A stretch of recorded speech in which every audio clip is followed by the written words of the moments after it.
Rabies in man के बारे में बताना चाहता हूँ आप लोगों को। मेरा मेन फोकस रेबीज के ट्रीटमेंट में रहेगा। और ट्रीटमेंट से पहले रेबीज इन मैन के बारे में कुछ जान लेते हैं जो कि हमें मदद करेंगी दवाई जानने में, ट्रीटमेंट में। अगर रेबीज आदमियों में हो जाए तो ये एक डिजीज करता है जो हम लोग क्लिनिकली डायग्नोज कर सकते हैं। वो आदमी पानी से डरने लगेगा, उसको टर्म बोलते हैं हाइड्रोफोबिया। इस डिजीज के इनिशियल स्टेज में सर चकराना, हेडेक, मेले, सोर थ्रोट और स्लाइट फीवर रहता है 3 से 4 दिन तक। इस इनिशियल स्टेज, प्रोड्रोमल स्टेज के बाद वाइड स्प्रेड एक्साइटेशन होता है नर्वस सिस्टम का। और नर्वस सिस्टम का फंक्शन होता है sensory system, motor function, sensory function, motor function, sympathetic and parasympathetic system होता है और मेंटल सिस्टम होता है। अगर सेंसरी सिस्टम एक्टिवेट हो गया, स्टिमुलेट हो गया, तो बंदा इनटॉलरेंट हो जाता है noise, bright light, cold draught of air के से। और मोटर सिस्टम अगर एक्टिवेट हो गया तो रिफ्लेक्सेस बढ़ जाएंगे। और सिंपैथेटिक सिस्टम एक्टिवेट हो गया तो डायलेशन ऑफ प्यूपिल हो जाएगा। और पैरासिम्पैथेटिक सिस्टम स्टिमुलेट हो गया तो increase perspiration, salivation and lacrimation हो जाएगा। और मेंटल सिस्टम अगर एक्टिवेट हो गया तो आदमी को fear of death, anger, irritability and depression होगा। ये सारे सिम्टम धीरे धीरे बढ़ते जाएंगे और धीरे धीरे निकलने में दिक्कत आएगी, लिक्विड भी निकलने में दिक्कत आएगी। इस डिजीज के लास्ट स्टेज में अगर बंदे को पानी का आवाज़ भी आ गया या पानी दिख भी गया तो उसके मसल ऑफ डिप्लीटेशन में बहुत तगड़ा स्पाज्म हो जाता है। रेबीज डिजीज का पैथोग्नोमिक फीचर होता है फियर ऑफ वाटर, जिसका नाम बोलते हैं हाइड्रोफोबिया। ये डिजीज 2 से 3 दिन तक की चलती है। इसमें पर्सन एक कन्वल्जन आते ही मर जाता है तुरंत, नहीं तो ये स्टेज ऑफ पैरालिसिस में या कोमा में पहुंच जाता है। इसके ट्रीटमेंट देने से पहले हमें इसका पता लगाना होता है, जो कि हम क्लिनिकली डायग्नोस कर सकते हैं हाइड्रोफोबिया से। और साथ में हिस्ट्री ऑफ बाइट हो रेबिड एनिमल्स, जैसे एग्जांपल डॉग, कैट, रैबिट। इसे कंफर्म करने के लिए एंटीजन डिटेक्शन करवाएंगे by immunofluorescence of skin biopsy, या तो वायरस आइसोलेशन करेंगे सलाइवा और अदर सिक्रेशन से।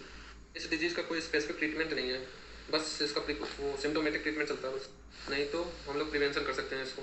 जैसे ही कोई केस आता है रेबीज़ का तो पेशेंट को एक क्वाइट रूम में प्रोटेक्ट करते हैं, जिससे कि उसको एक्सटर्नल स्टिमुलाई जैसे कोई लाइट ना पड़े, कोई आवाज़ ना आए और कोई कोल्ड ड्रॉट ना हो, जिससे कि वो कन्वर्जन से बचा रहे। अगर पेशेंट को डर और दर्द से बचाना हो तो सिडेटिव दे सकते हैं 30 से 35 मिलीग्राम, इससे बार बार दे सकते हैं।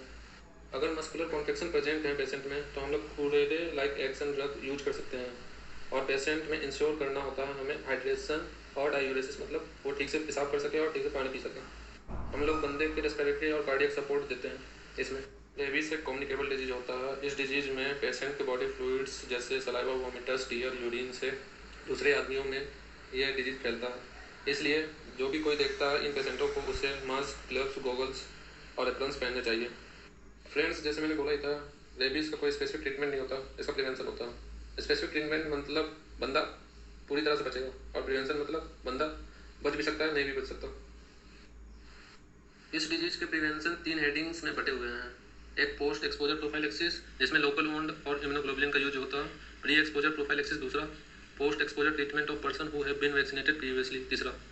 तो फ्रेंड्स, हम लोग पहला पॉइंट देखते हैं। पहले पॉइंट का एम होता है is to neutralise the inoculated virus, जिसके अंदर 2 सब हेडिंग्स होते हैं, local wound treatment and immunoglobulin immunisation. Local wound treatment का पर्पज होता है जितना ज़्यादा हो सके उतना वायरस हटा सके जहाँ से वायरस एंट्री ले लें, और वायरसेस को नर्व एंडिंग से एब्जॉर्ब होने से पहले। ये 3 तरीक़ों से अचीव किया जा सकता है, cleaning, chemical treatment and suturing. Cleaning में जैसे किसी को वुंड लगा हो, स्क्रैच लगा हो, तो उसे साबुन और पानी से रनिंग वाटर में 15 मिनट तक धोते हैं। अगर किसी को डीप इंजरी हुई हो तो कैथेटर से इरिगेट करते हैं वुंड को। केमिकल ट्रीटमेंट में वेरोसाइडल एजेंट यूज करते हैं, जैसे अल्कोहल हो गया, पोविडोन आयोडीन हो गया और टिंचर हो गया।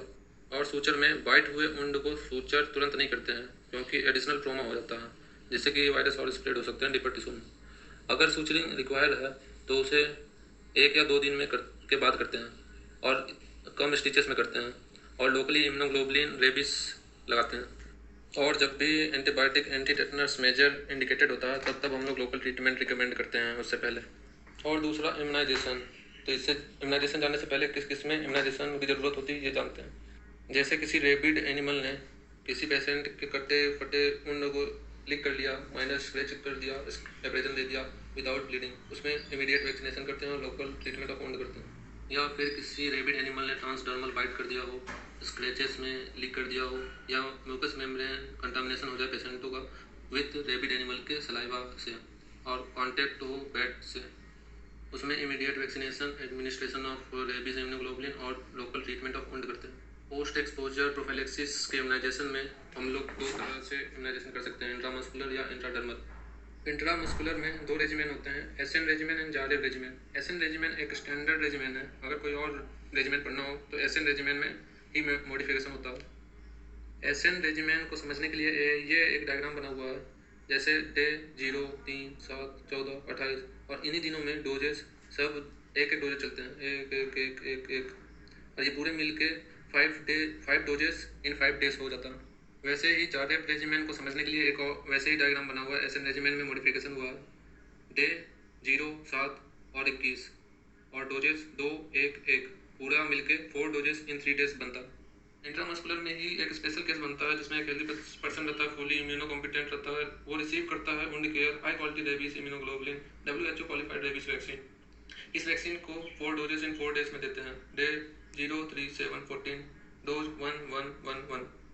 और पोस्ट एक्सपोजर प्रोफाइलेक्सिस के इम्यूनाइजेशन में इंट्राडर्मल भी होता है। इंट्राडर्मल को 8 डोजेस इन 4 डेज में देते हैं, day 0, 3, 7, 28, dose 2, 2, 2, 2 in each day.